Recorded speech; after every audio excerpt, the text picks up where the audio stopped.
না না না, আহারে মন নেই, আহার নিদ্রা জলপান মন নেই। উপবাস, নির্জল উপবাস। এই যে নির্জল উপবাস, মনে রাখবেন, অনেক উচ্চ স্তরের ভক্তি স্পর্শ না করলে সে কখনো নির্জল উপবাস করে থাকতে পারে। আমরা এক শ্রেণীর মানুষ আছি, হ্যাঁ, আমি নিজেকে দিয়ে ভাবি, একটা সময় আমারও ভাবনা ছিল যারা নির্জল উপবাস করে, ভাবতাম খুব বাড়াবাড়ি। মনে রাখবেন, ভক্তি নাই বলেই ভাবতে হয়নি। যদি আমার সেই ভক্তি থাকতো তাহলে কথাটা নিয়ে ভাবতাম। উপবাস, উপকথার অর্থ হচ্ছে নিকট বাস, তাহলে নিকট বাস। তাহলে ওই দিনে, যেদিন উপবাস, সেই দিনটা তাহলে কার নিকট বাস? কৃষ্ণের নিকটে বাস। তাহলে কৃষ্ণের নিকটে বসে থাকা, মানে কৃষ্ণের নিকটে যে বসে আছে তার ভক্তিটা কেমন? যে না, এই দিন আমি জলগ্রহণ পর্যন্ত করবো না। কারণ জলগ্রহণ করতে গেলে জলের পাত্রের জায়গায় যেতে হবে, গিয়ে জল ঢালতে হবে, তারপর জল পায়। তাহলে কতটা সময় আমি কৃষ্ণ ছাড়া হয়ে রইলাম। হ্যাঁ, যার জন্য জানবেন, এই যে গোটা বৈষ্ণব জগতে যত বৈষ্ণবীয় আচরণ, ভক্তির পথে, ভজনের পথে যত বৈষ্ণবীয় আচরণ আমরা চোখে দেখি, বা চোখে এতদিন ধরে দেখেছি, বা আরো দেখবো, পরবর্তী প্রজন্ম যারা সাধু হবে, বৈষ্ণব হবে, হ্যাঁ, পরম বৈষ্ণব, তাদের যে আচরণটা মনে করো সব এসে বোঝে রাধা ঠাকুর চালান করেছেন ভগবান চৈতন্য। ওই যে একটি আখন আছে না, যারা কৃষ্ণদাসী, তাদের মুখে এই আকরটা শোনা যায়। তারা শিবকে বারবার বলে, ওরে শোন, আমি তিল তুলসী যমুনার জল, তিল তুলসী যমুনার জল নেই, আমি কি করবো? আমি আমার দেহ অর্পণ সমগ্র গোবিন্দের পাই। বলে আচ্ছা, তুলসী দিলে কেন? না, কৃষ্ণ তুলসী ছাড়া গ্রহণ করে না, তাই তুলসী দিলে, তাই তো। এবং আরো বলা যায়, তুলসী দিলে দোষটা কেটে যায়। যে কোনো জল ব্যবহার করে তাকে তুলসী পত্র দিতে হয়। কেন? জলের মধ্যে দোষ থাকতে পারে, জলের শুধু দোষ নয়, ধরুন জলটা আনতে গিয়ে আমার কিছু দোষ হলো, এবার দোষের কারণটা আমি খুলে বললাম না, অনুভব করুন, আর দোষ হলো, সেই দোষটাও কেটে যায় তুলসী পত্রের ছোঁয়াতে। বেশ, তা না হয় বলো। আচ্ছা, তিল দিবি কেন? বলে তিলে তিলে পাবো,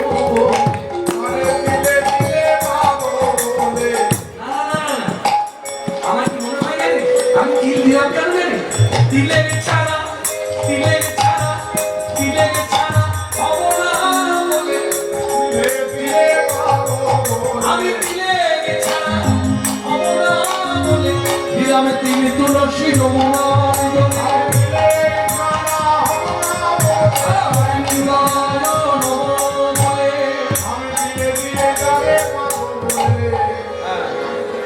ছাড়া হব না। এই যে তিলের পরিমাণ কতটুকু? এইটুকু, হ্যাঁ, সর্ষের দানার মতো।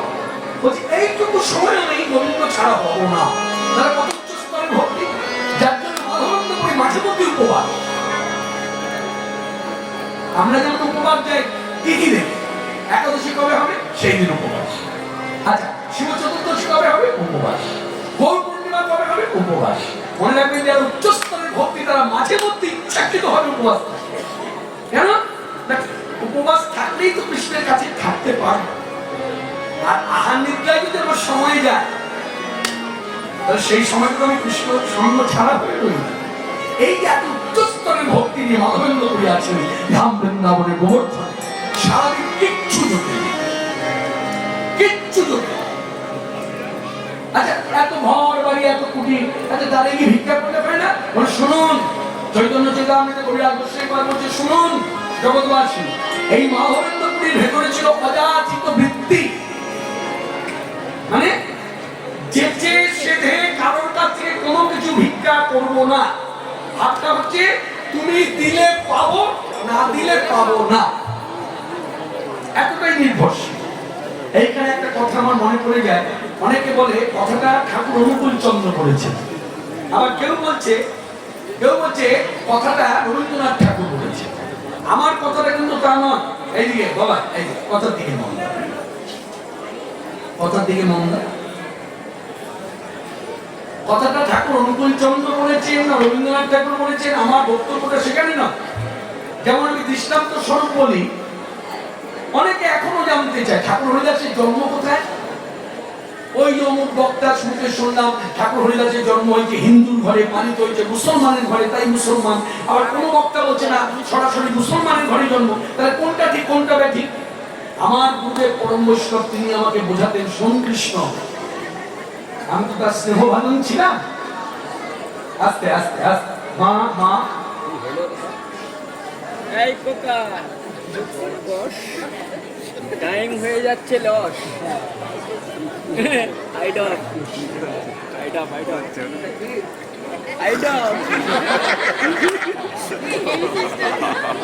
অতএব মুখে বলে যখন হবে না, তখন চৈত্র মাসে আজকে কত তারিখ?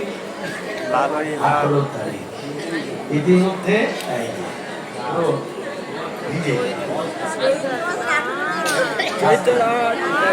আজকে সভাতে যারা আছেন তাদের প্রত্যেকের উদ্দেশ্যে বলি, আপনাদের 102 বছরের হরি সভা, কম নয়।